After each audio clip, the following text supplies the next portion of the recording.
जय गुरुदेव। प्रणाम सभी को। लास्ट टॉपिक हमने पढ़ा कि भोजन पर मानसिक स्थिति का क्या प्रभाव पड़ता है। हमें शांत चित्त होकर, एकाग्र होकर भोजन करना चाहिए। आज हम पढ़ेंगे भोजन का आध्यात्मिक प्रभाव। भोजन का उद्देश्य साधारणतः भूख की निवृत्ति और शरीर का पोषण माना जाता है।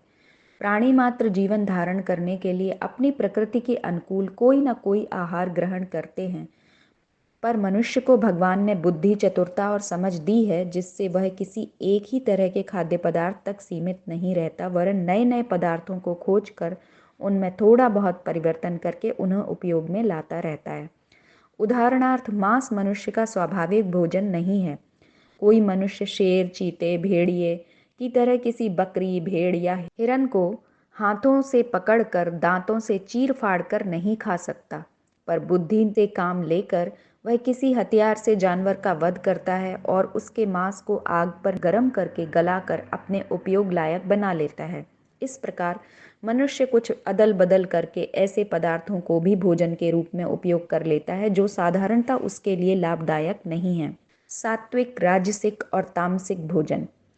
इस प्रकार अधिकांश मनुष्य भोजन पर केवल इसी दृष्टि से विचार करते हैं कि वह उनको स्वाद की दृष्टि से कैसा लगता है और उससे कितना पोषण प्राप्त हो सकता है, पर वे इस बात पर कदाचित ही विचार करते हैं कि भोजन से केवल हमारे शरीर का ही निर्माण नहीं होता, वरन हमारे मन और आत्मा पर भी उसका बड़ा प्रभाव पड़ता है।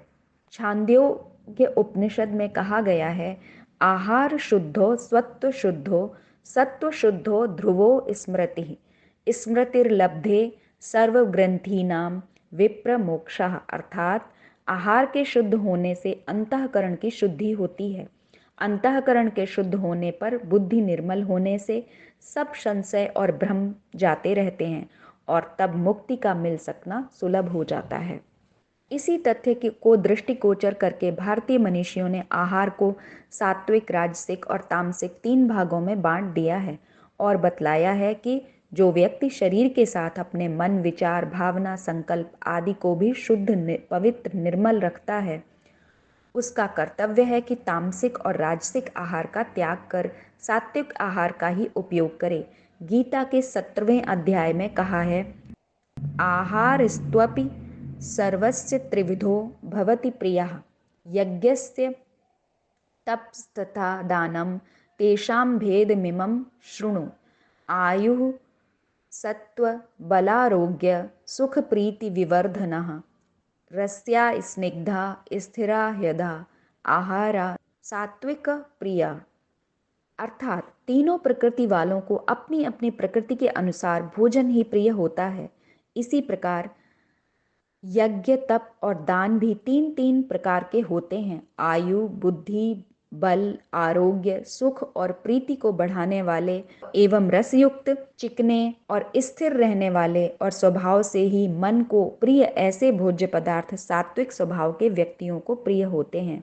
इसका आशय यही है कि स्वादिष्ट फल, दूध, दही, घी और गेहूं, चावल आदि विकार रहित अन्न का सेवन करने से ही मनुष्य का स्वास्थ्य उत्तम बना रहता है और उसका मन भी सद्विचारों तथा सद्भावनाओं से युक्त रहता है। इसके विपरीत जो लोग उत्तेजक, तेज स्वाद वाले, बहुत चटपटे, खट्टे पदार्थों का सेवन करते हैं, उनका स्वभाव भी राजसी और तामसी हो जाता है।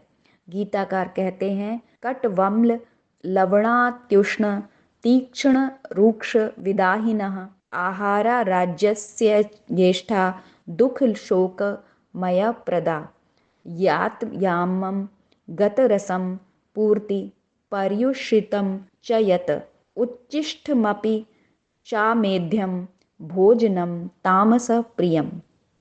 अर्थात कड़वे, खट्टे, ज़्यादा नमक वाले, अति गर्म, तीक्ष्ण, रूखे और दाहकारक एवं दुख, चिंता और रोगों को उत्पन्न करने वाले आहार के पदार्थ राजसिक स्वभाव वाले पुरुषों को पसंद आते हैं और जो तामसी प्रकृति के पुरुष होते हैं वे वासी, रस रहित, दुर्गंध युक्त, अधपके, उच्चिष्ट, जूठे और अपवित्र भोजन को पसंद करते हैं। तो आज के टॉपिक में हमने तामसिक, राजसिक और सात्विक भोजन के बारे में पढ़ा और हमने जाना कि हमें सात्विक भोजन करना चाहिए। चलिए आज के लिए इतना ही। जय गुरुदेव, प्रणाम सभी।